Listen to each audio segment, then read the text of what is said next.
Hi ಎಲ್ರಿಗೂ ನಮಸ್ಕಾರ. ನಮ್ಮ ಚಾನಲ್ನ ಟೆಕ್ ನ್ಯೂಸ್ ಎಪಿಸೋಡ್ 1ಗೆ ಸ್ವಾಗತ. ಇವತ್ತಿನ ಟೆಕ್ ನ್ಯೂಸ್ ಸ್ಟಾರ್ಟ್ ಮಾಡೋದಕ್ಕಿಂತ ಮುಂಚೆ ನೀವೇನಾದರೂ ನಮ್ಮ ಚಾನಲ್ಗೆ ಸಬ್ಸ್ಕ್ರೈಬ್ ಆಗಿಲ್ಲ ಅಂದರೆ ಸಬ್ಸ್ಕ್ರೈಬ್ ಆಗಿ ಬೆಲ್ ಐಕನ್ ಕೂಡ ಕ್ಲಿಕ್ ಮಾಡಿ. ಇವತ್ತಿನ ಮೊದಲನೇ ಟೆಕ್ ನ್ಯೂಸ್ ಬಂದು ಸ್ಯಾಮ್ಸಂಗ್ ಕಡೆಯಿಂದ. ಸ್ಯಾಮ್ಸಂಗ್ ಅವರು ಮುಂದೆ ನಡೆಯಲಿರುವ CES 2026ನಲ್ಲಿ ತಮ್ಮ ಪವರ್ಡ್ ಪ್ರಾಜೆಕ್ಟರನ್ನು ಪರಿಚಯ ಪಡಿಸಲಿದ್ದಾರೆ.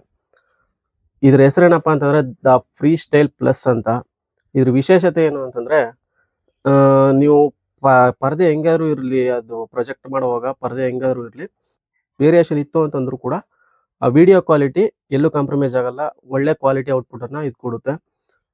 ಗೋಡೆನೂ ಅಷ್ಟೇ, ಯಾವುದೋ ಕ್ರ್ಯಾಕ್ಡ್ ಗೋಡೆ ಮೇಲೆ ಹಾಕಿದ್ರು ನೀವು ಒಳ್ಳೆ ಔಟ್ಪುಟನ್ನು ನೀವು ತಗೋಬೋದು. ಆಮೇಲೆ ಅದನ್ನ ಟಚ್ ಮಾಡಿ ಏನಾದರೂ ಅಲುಗಾಡಿಸಿದ್ರು ಕೂಡ ಆ ವಿಡಿಯೋ ಔಟ್ಪುಟ್ಟು ಬ್ಲರ್ ಆಗಲ್ಲ. ಒಳ್ಳೆ ಕ್ವಾಲಿಟಿ ಔಟ್ಪುಟನ್ನು ಕೊಡುತ್ತೆ. ಮುಖಾಂತರ ಅದನ್ನ ಎಲ್ಲ ಎನೌನ್ಸ್ ಮಾಡಿ ನಿಮಗೆ ಒಳ್ಳೆ ಔಟ್ಪುಟನ್ನು ಕೊಡುತ್ತೆ. ಇದನ್ನು CES 26 ಅಂತಂದರೆ ಇದ್ರ ಬಗ್ಗೆ ಸಪ್ರೇಟಾಗಿ ವಿಡಿಯೋ ಮಾಡ್ತೀನಿ. CES ಅಂತಂದರೆ ಏನು ಅಂತ ಇದನ್ನ ಅಲ್ಲಿ ಶೋಕೇಸ್ ಮಾಡ್ತಾ ಇದ್ದಾರೆ. ಇದರ ಬೆಲೆ ಬಂದು $800 $900 ಇರುತ್ತೆ ಅಂತ ಹೇಳ್ತಾ ಇದ್ದಾರೆ. ಅಂದರೆ ಇಂಡಿಯನ್ ರುಪೀಸ್ ಪ್ರಕಾರ ಹೇಳ್ತು ಅಂತಂದರೆ 65,000ದಿಂದ 75,000 ಆಗ್ಬೋದು ಅಂತ ಒಂದು ಗೆಸ್ ಇದೆ. ಒಂದು ಒಳ್ಳೆ ಗ್ಯಾಜೆಟ್ಟು ತಗೋಬೋದು ದುಡ್ಡಿತ್ತು ಅಂತಂದರೆ. ಇನ್ನು ನೆಕ್ಸ್ಟ್ ಟೆಕ್ ನ್ಯೂಸ್ ಬಂದು ಆ್ಯಪಲ್ ಕಡೆಯಿಂದ. ತುಂಬ ಜನ ಆ್ಯಪಲ್ ಫ್ಯಾನ್ಸ್ ಇದ್ದಾರೆ. ಅದು ಲಾಂಚ್ ಆಗ್ತಿದ್ದಂಗೆ ಕ್ಯೂವಲ್ಲಿ ಬಿದ್ದು ಮುಗಿಬಿದ್ದು ಆ್ಯಪಲ್ಸ್ ಪ್ರಾಡಕ್ಟ್ಸ್ಗಳನ್ನ, ಐಫೋನ್ಗಳನ್ನ ತಗೋತಾರೆ. ಈ ವರ್ಷ ಅವ್ರಿಗೆ ಡಿಸಪಾಯಿಂಟ್ ಆಗೋ ಚಾನ್ಸಸ್ ಇದೆ. ಯಾಕಂತಂದರೆ ಬೇಸ್ ಮಾಡಲ್ಗೂ ತುಂಬ ಜನ ಫ್ಯಾನ್ಸ್ ಇದ್ದಾರೆ. ಈ ವರ್ಷದ ಅಂದರೆ iPhone 18 ಸ್ಟ್ಯಾಂಡರ್ಡ್ ಬೇಸ್ ಮಾಡಲ್ಲು ಈ ವರ್ಷ ಲಾಂಚ್ ಆಗೋದು ಡೌಟು. ಯಾಕಂತಂದರೆ ಮುಂದಿನ ವರ್ಷ ಅದನ್ನು ಲಾಂಚ್ ಮಾಡೋದಕ್ಕೆ ಆ್ಯಪಲ್ ಪ್ಲ್ಯಾನ್ ಆಗ್ತಾಯಿದೆ. ಯಾಕಂತಂದರೆ ತುಂಬ ಮಾಡಲ್ಸ್ಗಳು ಈ ವರ್ಷ ಆ್ಯಡಪ್ ಆಗ್ತಾಯಿದೆ. ಫೋಲ್ಡಬಲ್ ಫೋನ್ಸ್ ಇರ್ಬೋದು ಐಫೋನ್ದು, ಆಮೇಲೆ Air 2, 17e, ಈ ಥರ ತುಂಬ ಮಾಡಲ್ಸ್ಗಳು ಆ್ಯಪಲ್ ಕಡೆಯಿಂದ ಬರ್ತಾಯಿದೆ. ಒಟ್ಟಿಗೆ ಹಾಕೋದ್ರಿಂದ ಸಮಸ್ಯೆ ಆಗುತ್ತೆ ಅಂತ ಮುಂದಿನ ವರ್ಷ ಅದನ್ನು ಪೋಸ್ಟ್ಪೋನ್ ಮಾಡ್ಕೊಂಡಿದ್ದಾರೆ. ಅಂದರೆ ಈ ವರ್ಷ iPhone 17 ಲೇಟೆಸ್ಟ್ ಮಾಡಲ್ ಆಗಿ ಮುಂದಿನ ವರ್ಷದವರೆಗೂ ಇರಲಿದೆ. ಇನ್ನು ಮುಂದಿನ ಟೆಕ್ ನ್ಯೂಸ್ ಬಂದು ಡೆಲ್ಲಿಯಲ್ಲಿ ಒಂದು ಇನ್ಸಿಡೆಂಟ್ ಆಗಿದೆ.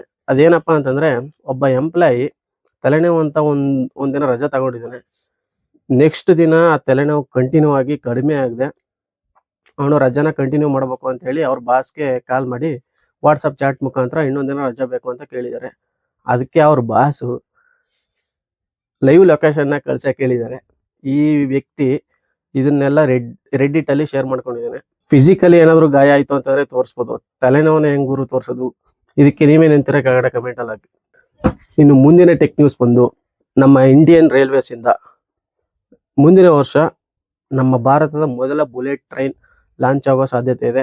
ಮುಂದಿನ ವರ್ಷ 2027 ಆಗಸ್ಟ್ 15ಕ್ಕೆ ಬುಲೆಟ್ ಟ್ರೈನ್ ಬರಲಿದೆ. ಇದು ಫಸ್ಟ್ ಟೈಮ್ ಗುಜರಾತ್ನಲ್ಲಿ ಸೂರತಿಂದ ವಾಪಿಗೆ ಸಂಚರಿಸಲಿದೆ. ಫೈನಲ್ ಆಗಿ ಡಿಸೆಂಬರ್ 2029ಗೆ ಮುಂಬೈಯಿಂದ ಅಹಮದಾಬಾದ್ಗೆ ಫೈನಲ್ ಆಗಿ ಪ್ರಯಾಣ ಮಾಡೋದಕ್ಕೆ ರೆಡಿ ಇರುತ್ತೆ. ಇದರ ಪ್ರಯಾಣದ ಸಮಯ ಎಷ್ಟು ಗೊತ್ತಾ? 2 ಗಂಟೆ 7 ನಿಮಿಷ ಅಷ್ಟೇ. ಇವಾಗಿನ ಸಮಯ ಬಂದು 6ರಿಂದ 8 ಗಂಟೆ. ನೋಡಿ ಎಷ್ಟು ಕಡಿಮೆ ಆಯಿತು. ಇದರ ಮ್ಯಾಕ್ಸಿಮಮ್ ಸ್ಪೀಡ್ ಬಂದು 320 km/h. ಹಾಗೆ ಇದರ ರೇಟ್ ಬಗ್ಗೆ ಮಾತಾಡೋದಾಯಿತು ಅಂತಂದರೆ 3,000ದಿಂದ 3,500 ಇದ್ರ ಟಿಕೆಟ್ ರೇಟ್ ಇರ್ಬೋದು ಅಂತ ಗೆಸ್ ಮಾಡಲಾಗ್ತದೆ. ಇನ್ನು ಮುಂದಿನ ಟೆಕ್ ನ್ಯೂಸ್ ಬಂದು ಎಕ್ಸ್ ಕಡೆಯಿಂದ. ಅಂದರೆ ಎಕ್ಸ್ ಟ್ವಿಟರ್, ಅದ್ರ ಬಗ್ಗೆ ನಿಮ್ಗೆಲ್ರಿಗೂ ಗೊತ್ತೇ ಇರ್ಬೋದು. ಅದರಲ್ಲೊಂದು AI ಫೀಚರ್ ಇದೆ, ಗ್ರಾಕ್ AI ಅಂತ. ಇದ್ರ ಮುಖಾಂತರ ಎಷ್ಟೋ ಜನ ಫೇಕ್ ಅಕೌಂಟ್ಗಳನ್ನ ಕ್ರಿಯೇಟ್ ಮಾಡ್ಕೊಂಡು ಚಿಕ್ಕ ಮಕ್ಕಳದಾಗಿರ್ಬೋದು, ಲೇಡೀಸ್ದಾಗಿರ್ಬೋದು, ಇವ್ರದ್ದು ನಗ್ನ ಇಮೇಜಸ್ಗಳನ್ನ ಕ್ರಿಯೇಟ್ ಮಾಡಿ ಪೋಸ್ಟ್ ಮಾಡ್ತಾ ಇದ್ದಾರೆ. ಇದ್ರ ಬಗ್ಗೆ ನಮ್ಮ ಇಂಡಿಯನ್ ಗೌರ್ಮೆಂಟು ಒಂದು ನೋಟಿಸನ್ನು ಈ ಎಕ್ಸ್ ಸಂಸ್ಥೆಗೆ ಕಳಿಸಿದೆ. ಇದ್ರ ಬಗ್ಗೆ ಕ್ವಿಕ್ ಆ್ಯಕ್ಷನ್ ತಗೋಬೇಕು.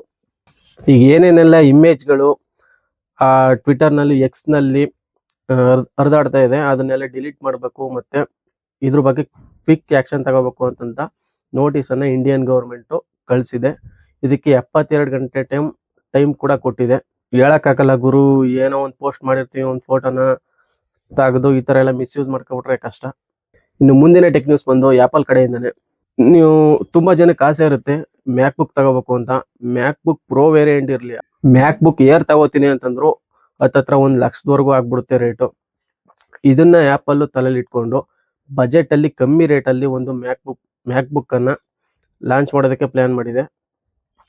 ಈ ಮ್ಯಾಕ್ಬುಕ್ ಅಲ್ಲಿ ಆಪಲ್ 16 ಪ್ರೋ ವೇರಿಯಂಟ್ ಅಲ್ಲಿ ಇದ್ದಂತ ಚಿಪ್ ಸೆಟ್ A18 ಪ್ರೋ ಅನ್ನೋ ಚಿಪ್ ನ ಈ ಮ್ಯಾಕ್ಬುಕ್ ಅಲ್ಲಿ ಹಾಕ್ತಾ ಇದ್ದಾರೆ. ಆಮೇಲೆ ಇದರ ಡಿಸ್ಪ್ಲೇ ಸೈಜ್ ಬಂದು 12.9 ಇಂಚಸ್ ಇರುತ್ತೆ. ತುಂಬಾ ಜನ ಬಿಗಿನರ್ಸ್ಗಳು ಈ ಮ್ಯಾಕ್ಬುಕ್ ನ ಪರ್ಚೇಸ್ ಮಾಡಬಹುದು. ಮುಂದಿನ ದಿನಗಳಲ್ಲಿ ಇದು ಲಾಂಚ್ ಆಗುತ್ತೆ, ತುಂಬಾ ಒಳ್ಳೆ ವಿಚಾರ. ಇನ್ನು ಮುಂದಿನ ಟೆಕ್ ನ್ಯೂಸ್ ಬಂದು ಇಂಟೆಲ್ ಮತ್ತು AMD ಇಂದ. ಇಂಟೆಲ್ ಮತ್ತು AMD ಅಂತಂದ್ರೆ ಇದು ಪ್ರೊಸೆಸರ್ಗಳನ್ನ ಮ್ಯಾನುಫ್ಯಾಕ್ಚರ್ ಮಾಡುವಂತ ಒಂದು ಕಂಪ್ನಿಗಳು. ಇವೆರಡು ಕಂಪ್ನಿಗಳು ಕೂಡ ಮುಂದೆ ನಡೆಯಲಿರುವ CES 2026 ನಲ್ಲಿ ತಮ್ಮ ಪವರ್ಫುಲ್ ಸೀರೀಸ್ ಚಿಪ್ಸೆಟ್ ಗಳನ್ನ ಲಾಂಚ್ ಮಾಡಲಿದ್ದಾರೆ. ಅದರಲ್ಲಿ ಇಂಟೆಲ್ ಅವರು ಕೋರ್ ಅಲ್ಟ್ರಾ 300 ಪ್ಯಾಂಥರ್ ಲೇಕ್ ಅನ್ನೋ ಪ್ರೊಸೆಸರ್ಗಳನ್ನ ಪವರ್ಫುಲ್ ಪ್ರೊಸೆಸರ್ಗಳನ್ನ ಲಾಂಚ್ ಮಾಡ್ತಾ ಇದ್ದಾರೆ. ಇವು PC ಗಳಿಗೆ, ಪವರ್ಫುಲ್ PC ಗಳಿಗೆ, ಲ್ಯಾಪ್ಟಾಪ್ಸ್ ಗಳಿಗೆ ಇದು ಅದಕ್ಕೆ ಅಂತಾನೆ ಮಾಡಿರುವಂತ ಪ್ರೊಸೆಸರ್. ಇನ್ನು AMD ಅವರು Ryzen 9 ಸೀರೀಸ್ ಅನ್ನ ಲಾಂಚ್ ಮಾಡ್ತಾ ಇದ್ದಾರೆ.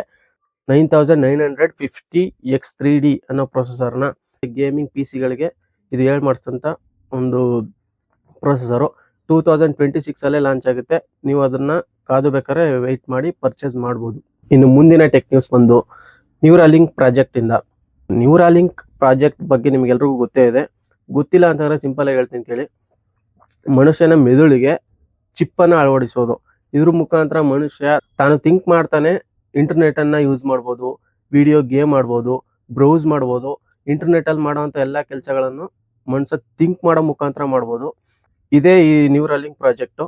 ಈ ಚಿಪ್ ಅನ್ನ ಈಗ ಆಲ್ರೆಡಿ ಮನುಷ್ಯರಿಗೆ ಅಳವಡಿಸಲಾಗಿದೆ. 12 ರಿಂದ 20 ಜನರಿಗೆ ಇದನ್ನ ಹಾಕಿದ್ದಾರೆ ಮೆದುಳಿಗೆ. ಈ ವರ್ಷ ಇದರ ಪ್ರೊಡಕ್ಷನ್ ಅನ್ನ ಇನ್ನೂ ಜಾಸ್ತಿ ಮಾಡಬೇಕು ಅಂತ ಎಲಾನ್ ಮಸ್ಕ್ ಅವರು ಅನೌನ್ಸ್ಮೆಂಟ್ ಅನ್ನ ಮಾಡಿದ್ದಾರೆ. ಇನ್ನು ನೆಕ್ಸ್ಟ್ ಟೆಕ್ ನ್ಯೂಸ್ ಬಂದು RBI ಕಡೆಯಿಂದ. RBI ಕೂಡ AI ಬಳಕೆಯಲ್ಲಿ ಒಂದಷ್ಟು ಸ್ಟ್ರಿಕ್ಟ್ ರೂಲ್ಸ್ ಗಳನ್ನ ತಂದಿದೆ.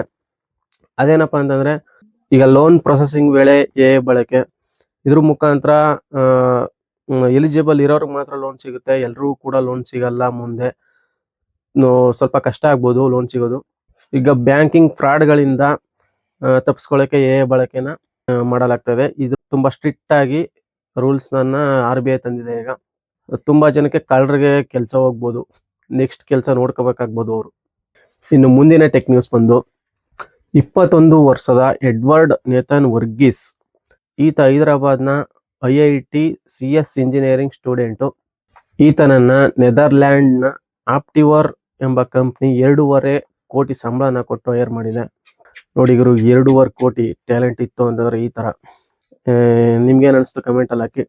ಇದಿಷ್ಟು ಗೈಸ್ ಇವತ್ತಿನ ಟೆಕ್ ನ್ಯೂಸ್.